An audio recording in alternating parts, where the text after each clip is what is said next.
Yeah, let's do it. I welcome you all to the seminar series of Mathematics and Physics Department. It's my pleasure to introduce Andrew Binder, who completed his bachelor's degree in Physics and Applied Mathematics from UC Berkeley and recently completed his master's in Quantum Information Science and Technology at Stony Brook University. He has worked on quantum control software at the Advanced Quantum Testbed at Lawrence Berkeley National Lab under the guidance of Irfan Siddiqui, and his master's research focused on improvements to the Solovay-Kitaev algorithm for universal quantum gate sets. Andrew is now moving towards more experimentally focused work as he prepares for his PhD studies in quantum computing. We are also lucky to have him here at Manhattan University this year as an adjunct instructor. Please join me in welcoming Andrew Binder. Hi. Yeah, thank you for the introduction and thank you for the opportunity to speak here. So today I'll be talking a bit about ion traps and how they provide a pretty promising framework for quantum computation. So I guess just a brief summary of what we're going to try to do here. We're going to talk a little bit about ion traps, what they are, how they work, why they are viable frameworks for quantum computers and quantum computation. And then we're going to pivot a little bit towards a slight modification on ion traps that's been developed more recently and has proven to be potentially promising for slightly different frameworks in quantum computation via Penning traps.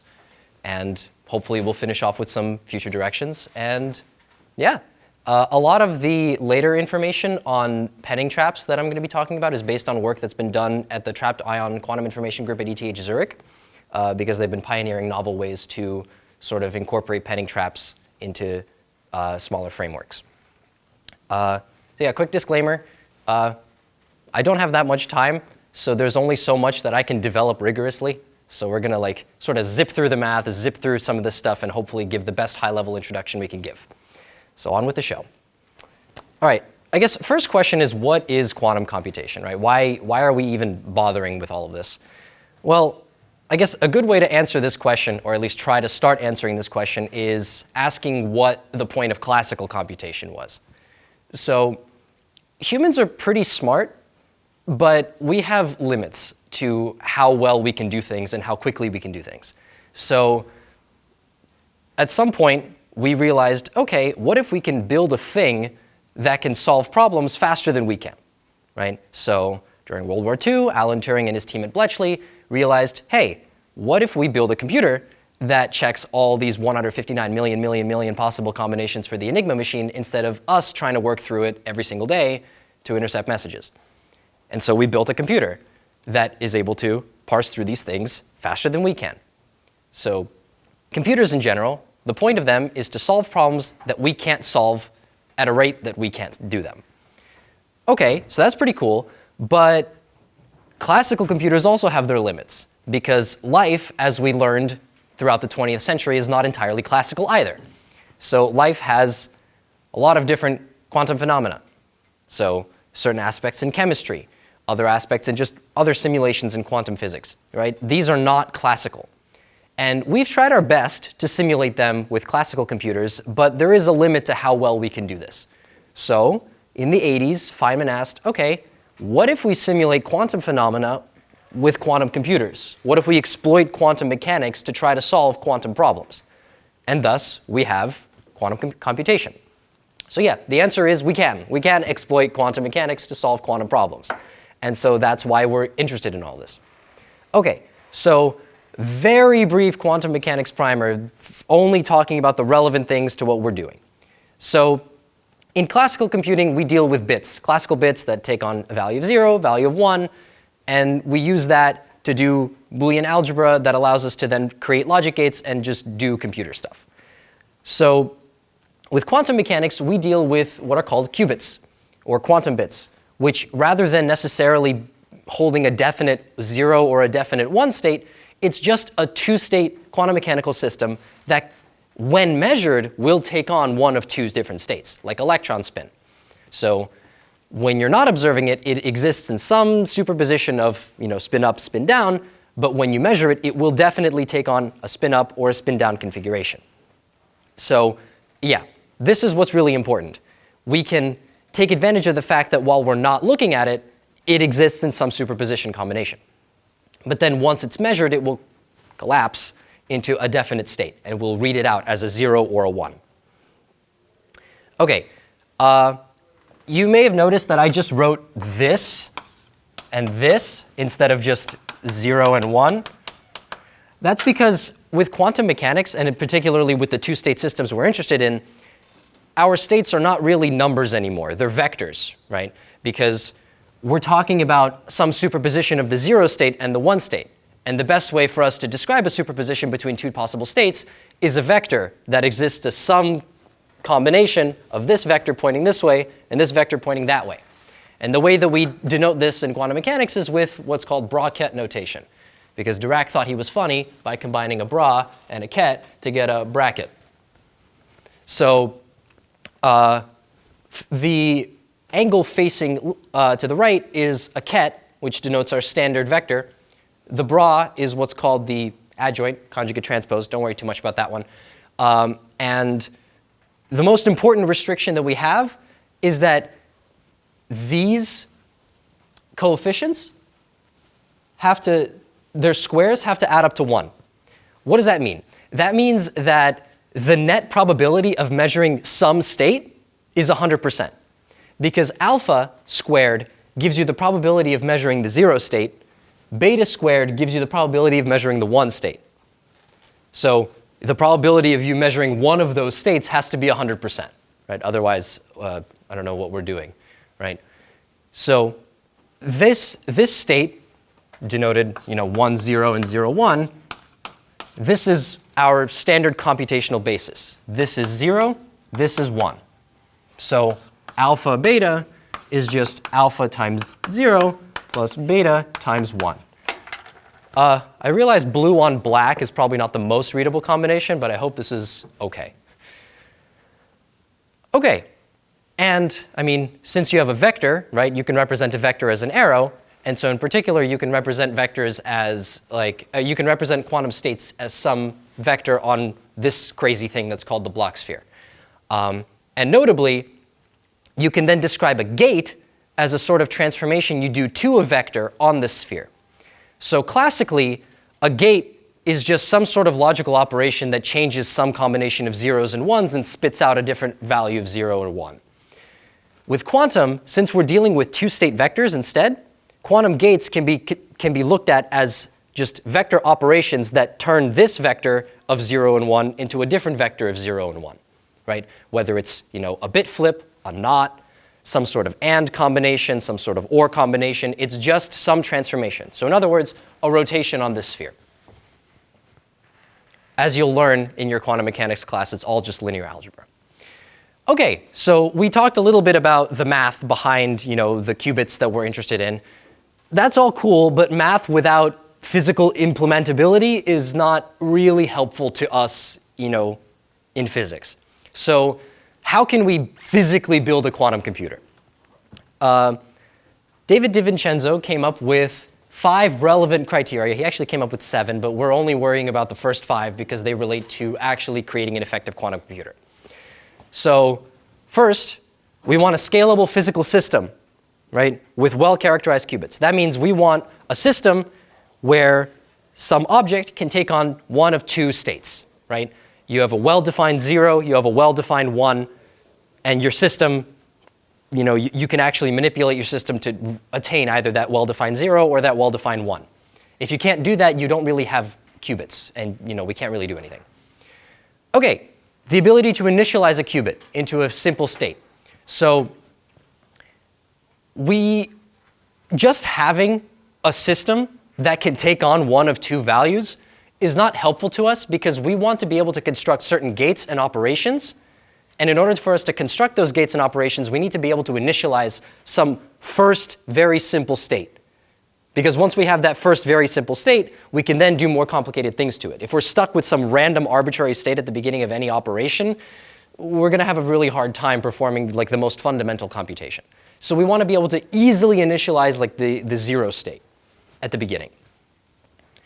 Next, we want long decoherence times. So what does this mean? classically, a bit is either a 0 or a 1, right? So you're either letting charge in through a transistor or you're not letting charge in through a transistor. This doesn't really decay, right? Your gate's either open or your gate's closed. So the bit, provided you're maintaining your circuitry well, is just going to exist. Quantum mechanics is a bit more finicky, right? Random ambient fluctuations or just you measuring it wrong will cause your qubit state to decohere, and it'll just fall apart. So you want to be really careful. And so you want your qubit state to be something that lasts like long enough to do relevant things. And notably, you want your gate operation time to be significantly shorter than your qubit coherence time. Because if you start performing an operation on your qubit and your qubit falls apart mid-operation, your operation has not meant anything. And next, you want a universal set of quantum gates. This is not particularly relevant to actual physical implementability. This is more, we want to be able to perform any arbitrary quantum operation. And in order to do that, we need a set of universal gates, because we want to be able to easily construct certain gates, right? The same way that pretty much any logic gate can be constructed classically using a combination of and not, we want a similar universal set for quantum gates. And lastly, we want a qubit-specific measurement capacity. So in other words, we want to be able to just measure qubits, right? Because every single quantum operation at the end involves measuring your qubit, because then you actually gain the relevant information you want to gain from your operation. So these 5 things, right? We want a system that has 2 states. We want to be able to initialize a very basic initial state. We want our qubits to not fall apart mid-operation.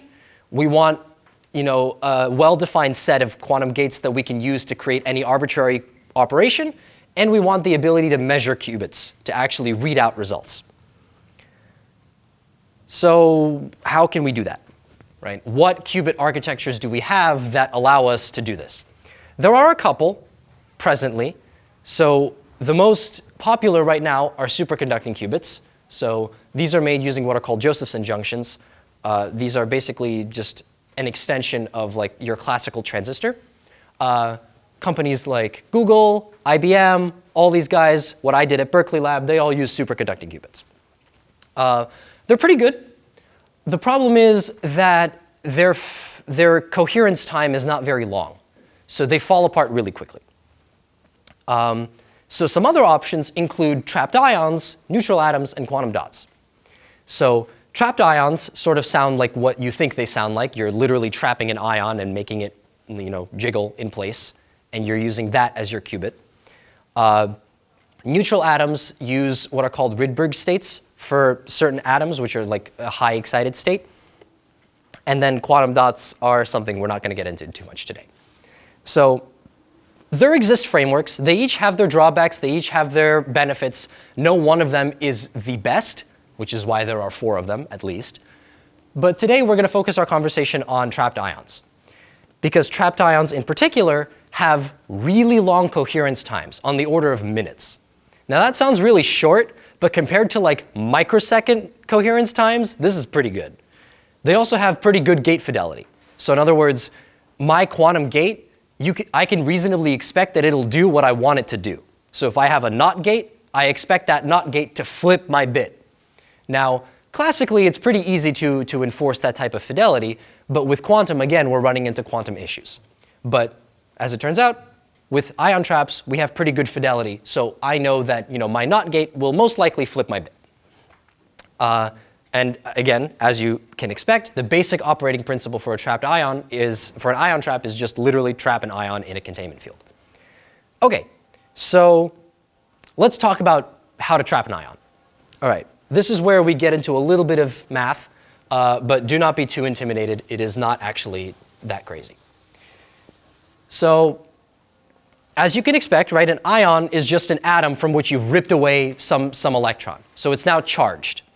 So we can trap it using electric and magnetic fields, right? If you set up some electric field this way, it'll flow along this field, and then if you set up the same field in the opposite direction, it'll then flow in that field, and now it's just going to jiggle in this direction. Problem is, you want to be able to trap this ion in 3 dimensions, right? Because life is 3-dimensional, so there are 3 degrees of freedom. You want it to not move this way, you want it to not move this way, you want it to not move that way. So as it turns out, life is not easy, and point charges cannot be maintained in an equilibrium within 3 dimensions. This is what's called Earnshaw's theorem. So there's actually a very quick derivation of why this is true. So consider our potential. So the force is given by the electric field times the associated charge. In this case, we're dealing with electrons, so it's just the elementary charge. And the electric field is given by the gradient of the potential that's associated. Our potential has to be defined in 3 dimensions. So alpha is our coefficient in the x direction, beta in the y, gamma in the z. Now, in electromagnetism, those who are taking physics 2 right now will learn about what's called Laplace's equation. So we want our potential to satisfy Laplace's equation, which is basically telling us that the Laplacian of our potential is 0. In this context, this means that the sum of alpha, beta, and gamma, because if you take, this is basically just 2 derivatives. So the sum of alpha, beta, and gamma has to be 0, right, in order for the gradient of this potential to vanish. Now, that means that one of alpha, beta, and gamma has to have the opposite sign, right? They can't all be positive, they can't all be negative, except for the trivial solution where it's 0, but that's not interesting to us. So that means that there has to be an instability in one of these directions because the charge sign of that potential is going to be flipped. So if we have a positive charge, it'll then end up going to the negative charge, or if we have a negative charge, it'll go to the positive charge. So you can't maintain an equilibrium in all 3 dimensions, which is a problem. So how can we fix that? Because we still want to be able to trap an ion in 3 dimensions. Well, there are 2 fixes. Fix 1 is just stick an oscillating electric field, right? Have it here, then flip it, then flip it, then flip it, then flip it. It's just going to jiggle, right? This solution gives us what's called the RF trap, or the Paul trap. RF in this case stands for radio frequency. The second fix is with a strong magnetic field, which is what Penning traps are. We're going to first quickly talk about the oscillating electric field because that was the first fix that people came up with, and then we'll move to the Penning trap. So again, RF traps. So these are the most common ion traps that we use within ion trap computers. So you use a static electric field, like we had before, where we trap in like 2 directions. And then we have a rapidly oscillating electric field in the other direction, which forces your ion to just sort of wobble between those 2 degrees of freedom. Again, the exact derivation for this is not super relevant. I just hope you can trust me that someone did this at some point. They got this equation. It works. So we use one of the solutions we can use in order to, again, ensure that this satisfies Laplace's and vanishes is to use what's called the 3D quadrupole field. So alpha and beta are both +1, gamma is -2. So yeah. And this 3D trap satisfies this set of equations. These are a set of differential equations called Matthew equations. Again, don't worry about this too much, but just very simply, we get these relevant parameters. In this case, the Q stands for our ion charge, and the M is the mass of the ion. And so if we solve for this, we get these oscillating frequencies, right? Because the ion within this oscillating trap is itself going to oscillate. So we get these frequencies. In the z direction, it's going to oscillate with this frequency. In the radial, or xy direction, it's going to oscillate with this frequency. So it's just going to jiggle around like this.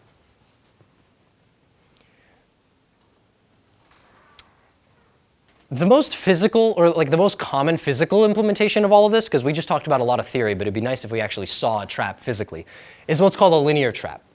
So the image is not rendering as well as I'd wanted it to render, but very basically, your ion is here. You have some nodes here, and you have some end caps here. I gotta be more careful with the chalk. So these are your RF electrodes, and you just have, okay. Yeah, exactly. So you charge these relevant electrodes with your associated oscillating field, and your ion is just going to jiggle around like this within the trap. And the nice thing about this linear trap is that you can confine a chain of similarly charged ions within this trap. So you can have just like, as long as your ions are all positive or all negative, you can just have a chain of them sitting in your trap, and you can find them like this. Now, typically, we want to use alkaline metals. So in other words, group 2 on the periodic table for anyone who took chemistry. For anyone who didn't take chemistry, just like missing one atom, missing one electron. The most common that I know of is calcium. Calcium ions are typically used for these ion traps, but beryllium can also be used. Now, one dimension is great. Can we extend it to 2 dimensions? Because if we can extend it to 2 dimensions, we can also move around our ions, right? Because you guys have probably heard of quantum entanglement to some extent. And quantum entanglement is extremely useful when we deal with, higher qubit gates. So 2 qubit gates, 3 qubit gates, et cetera. We need some sort of shared entanglement. Now, entanglement is a little bit challenging to obtain, so it would be really easy if we could just, move the ion next to the one that we want to entangle it with and then perform entanglement there. With 2 dimensions, we have some sort of capacity for ion transport. Now, there is a framework for 2D traps, for 2D ion traps. So you just make a grid of like these linear traps, and then you connect them via relevant junctions. So you just have, just a bunch of these linear traps. Your ions are going to flow through here. Quantinuum uses these types of traps. This is another quantum company. And you have relatively effective ion transport. And the scalability is a lot better than for one-dimensional traps. Because with one-dimensional traps, there's only a limit to how far you can extend this chain and still make sure that every single ion here is properly confined. But with a grid, it's easier to enforce that sort of scalability. OK. That being said, there's still a problem, right? Like RF traps with our oscillating electric fields still have limitations with regards to whether or not they can actually be effective in quantum computers. Because what we've talked about to this point is sort of like confining like a couple of ions. The best we've done so far is like on the order of like 50, or like 100, just in a grid or like in a chain. That's okay. That's pretty good. That's pretty cool. But for actually relevant quantum computations, like on like the post-NISQ scale, and this stands for what is this? I'm going to remember the acronym. I always forget what NISQ stands for. But the idea is we need like on the order of 1 million qubits in order to be able to actually create our relevant quantum gate structures and quantum algorithms, and make sure that like we also have enough overhead to correct for any errors that may happen. Right? The same way that we also need overhead in classical computers to prevent like bit flip errors, we need a lot of overhead in quantum computers. So we need something on the order of 1 million qubits to actually be able to do the computations we want to do. We are nowhere near that, and we can't get near that with this framework. Like, it's not scalable, right? The power dissipation, for example, for like a 2D grid is going to scale with the number of sites, which does not scale quickly enough for you to be able to, which does not scale quickly enough for you to be able to actually effectively maintain your ions in the configurations you want them to be in. And also, since we're using Coulomb couplings, right, our charge couplings to keep our ions in place, it's hard to make really small site spacings. So even if we can scale, our chips are going to be really big. But we want our chips to be as small as possible. So how can we work around that? Well, padding traps. The second fix that I mentioned was to instead use a really strong magnetic field rather than an oscillating electric field.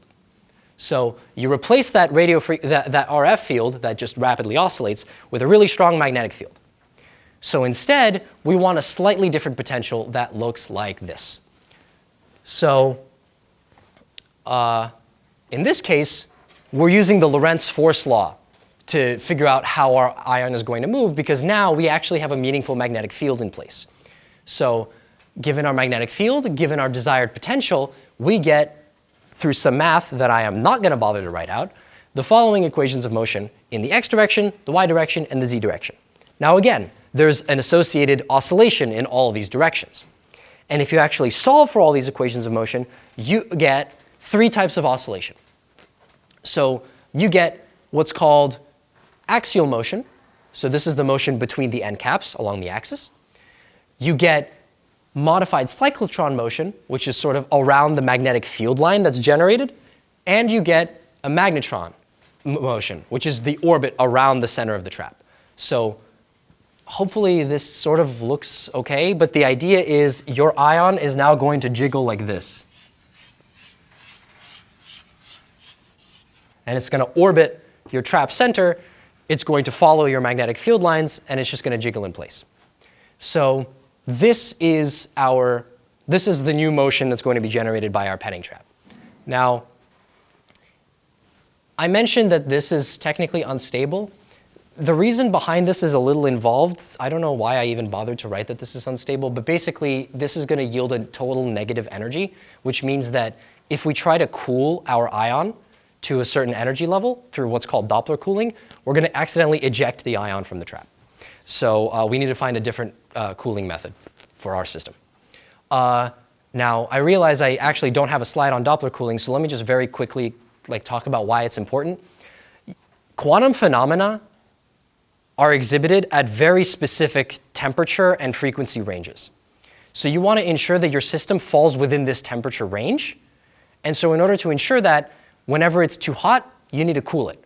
Now the way you cool it is with what's called Doppler cooling, which is laser cooling. It's actually really cool. So you shine a laser with a certain frequency at your atom, and this will force it to eject some amount of energy and reduce its own kinetic energy to some range, some desired range. And now temperature, as you'll learn in your thermodynamics class, is just some description of net kinetic energy for atoms. So if you reduce the kinetic energy of the atom, you reduce its temperature.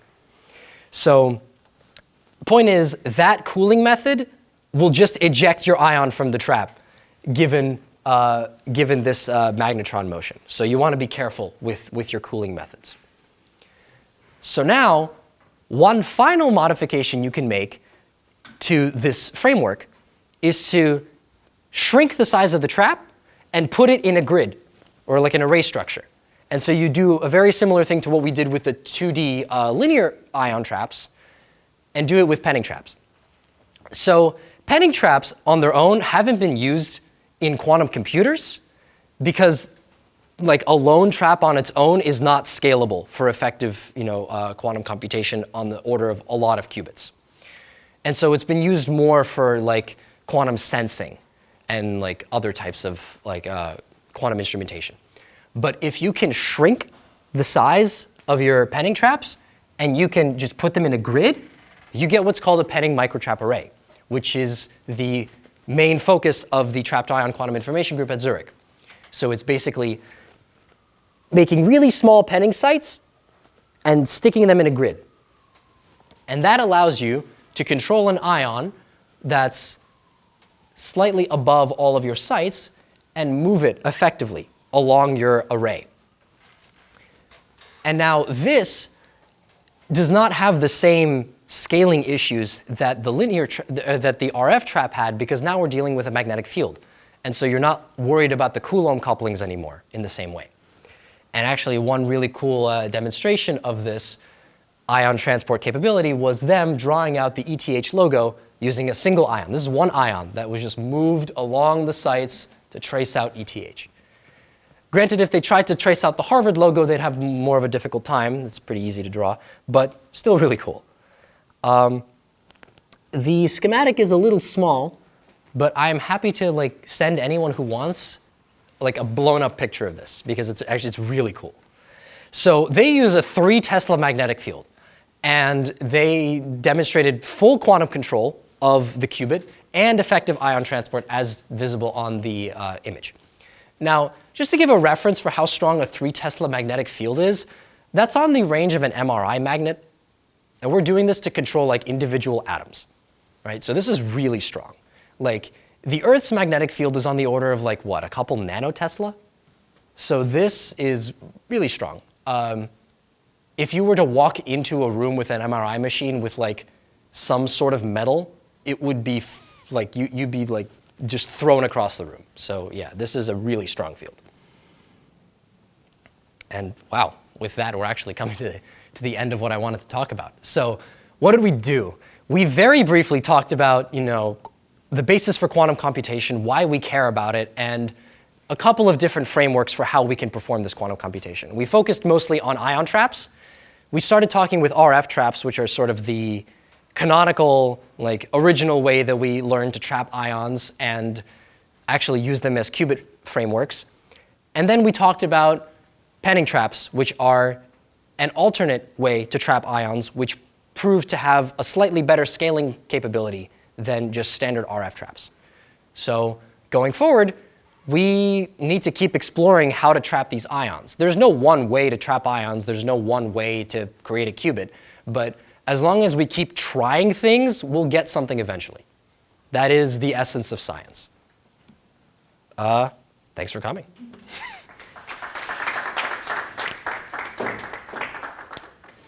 Thank you very much, Andrew, for such a wonderful talk. Any questions? Don't be shy. Yes. Sorry, this might be a little off topic, but you mentioned quantum sensing and trapped ions being used for that. Can you go a little into what those are being used for, maybe how they're being used? That is a great question that I wish I had a better answer for. Quantum sensing is sort of a slightly different route from quantum computation. So rather than actually trying to, perform relevant operations with qubits and states and whatever, we're instead focusing on actually trying to see things on a quantum scale. So we have microscopes, we have electron microscopes, we have whatever. But on these small scales where we want to see actual quantum phenomena, it helps to use quantum tools. Again, this is not the best answer I could provide, but I'm happy to give you a better one once I read up on it. Okay. Any other questions? Yes? Can the penning trap geometry be used for nuclear fusion? Can it be used for nuclear fusion?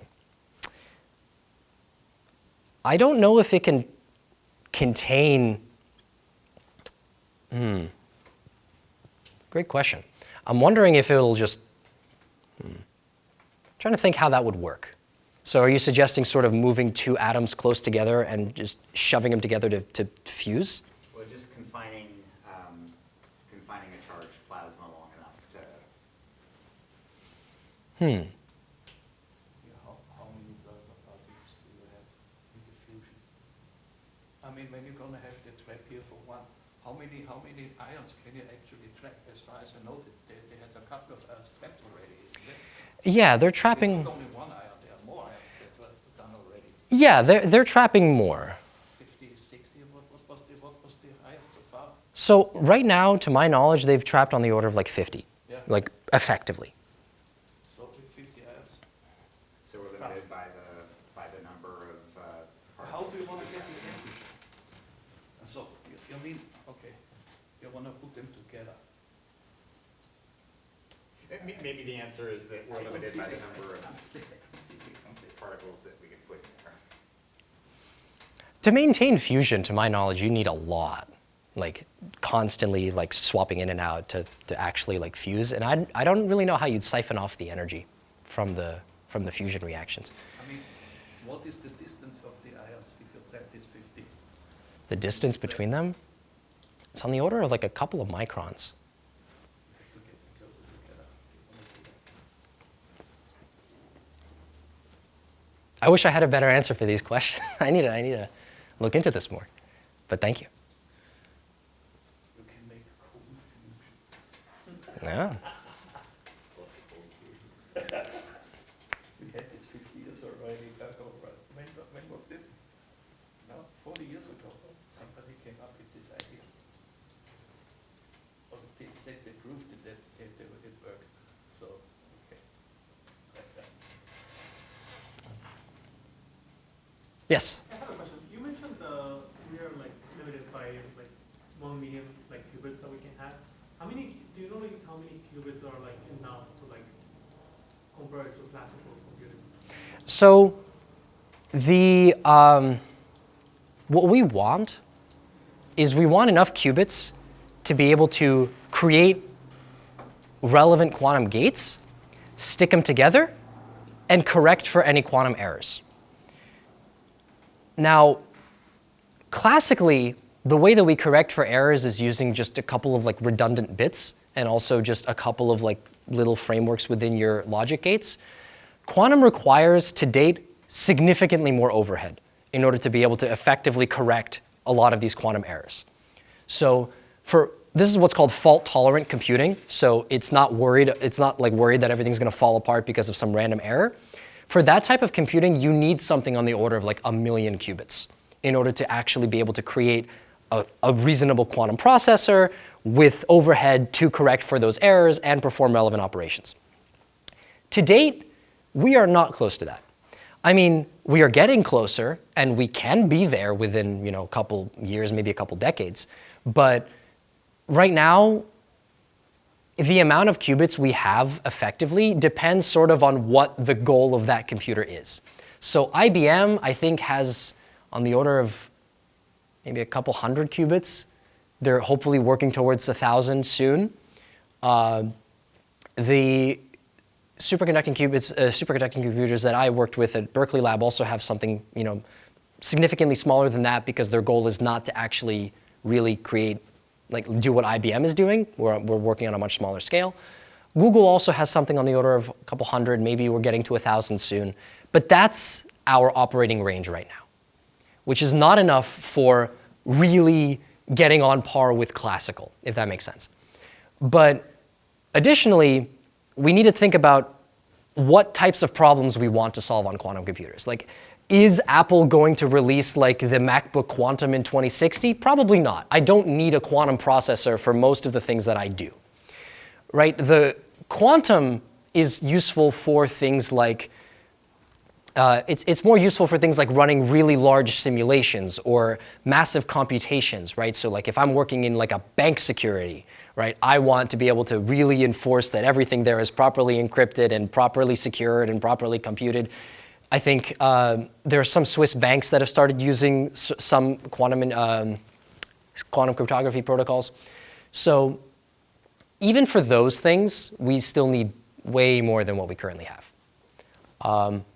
But yeah, that's another important thing you want to think about. What do we want? Where are we going to see these computers? You're probably not going to see them at home. You're probably going to see them in some sort of warehouse. Like, you're probably going to connect to that quantum processor if you need to compute something really big, or if you need to run some sort of simulation. That's probably where we're going to see them in the near term. And even then, we still need a lot more than what we have. Thanks for coming. Yes?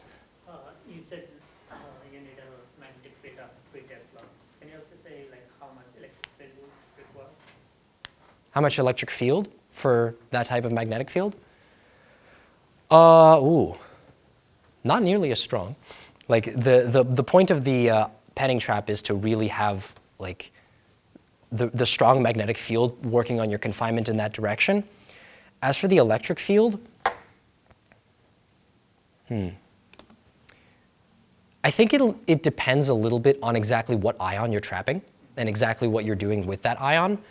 I need to double check. I don't want to give you a wrong number. And also like you said like you did this ETH that's scaling in your lab, so you could provide the 3 Tesla magnetic field in your lab. I could provide, sorry, say that again? 3 Tesla magnetic field. Yeah, so this is what they did at Zurich. I'm not affiliated with this lab. I just think what they did is really cool. But yeah, they did this with a 3 Tesla magnetic field confining their ion, and they just sent one ion along their grid to draw out this ETH symbol. How many groups are working on this? There are a couple of different groups who are working on this stuff. There are not so many. So on the microtrap array setup, it's just ETH. They are the ones that are pioneering this thing, because their group is all about just trying something crazy and seeing if it works. So as for just penning traps in general, I don't know of many that are working on using them as qubit frameworks in quantum computing. Most of them are using them for like other like functions and like. Do you know the guys from Innsbruck? Do I know the guys from Innsbruck? About that? I have not looked into this. I think they solved this problem with the errors that they cannot compute. You know, there's always this error, it flips that out. Mhm. They seem to have contained it to a significant amount. Oh, they have like. They are working on this stuff in Innsbruck. There's a topic center for this. So they have like high fidelity quantum error correction? This seems to be as far as I in my backyard some article. I'll definitely look into it. Error correction is just like really, it's another thing that we're having a lot of difficulty with I mean, because. you know Zeilinger, right? Most probably Anton Zeilinger, the guy from Vienna. Oh, I think I've heard it. Yeah. Yeah, he got the Nobel Prize for Yeah, Zeilinger. Yeah. This group and the group in Vienna, in Innsbruck, they work together. These are more or less two different groups, but they are unified more or less of the project. And I think they're working on this too. Hmm. I don't. Well, I'm not an expert, but it's what I'm gonna get. They're working on this, and they significantly reduce the errors, the outcome of the errors when you have still, you know, it falls apart. Then after a while. I mean, given what he's been doing, that sounds right. Do we know about his overhead? Is it still like massive? No, okay. I think it was also 50, 60 maximum ions, what they did, but it was actually, as far as I remember, an impressive outcome. That does sound pretty impressive.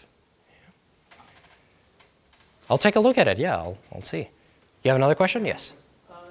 Is it possible to have like a readable system with this type of process? Is it possible to have what kind of system? Like a tri-bit. Oh, a qubit. Yeah. That's what we call them. We call them. Qubits. So we're fancy. So for higher dimensional things, we call it a qubit. The D stands for the dimension.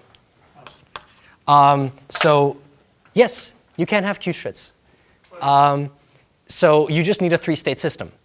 Electron spin will not suffice for a three-state system, right? Because spin up, spin down. We need another degree of freedom. So you can have like a spin 3/2 system, right? Where you can create it. The only limit to this, to like the amount of states you want from your qubit, I guess, is just how effectively you can come up with that type of system. So if you can come up with a three-state system that also has pretty good fidelity, go for it. You can have qubits. I believe in you. Do you think it's possible to have these like qubits through a qubit? Because you know, like you can use entanglement to have like some sort of a qubit, but it's not like actual statement. You know? So entanglement. Like, will it, Yep. does the purpose like fall off when you use entanglement to like try to simulate a qubit?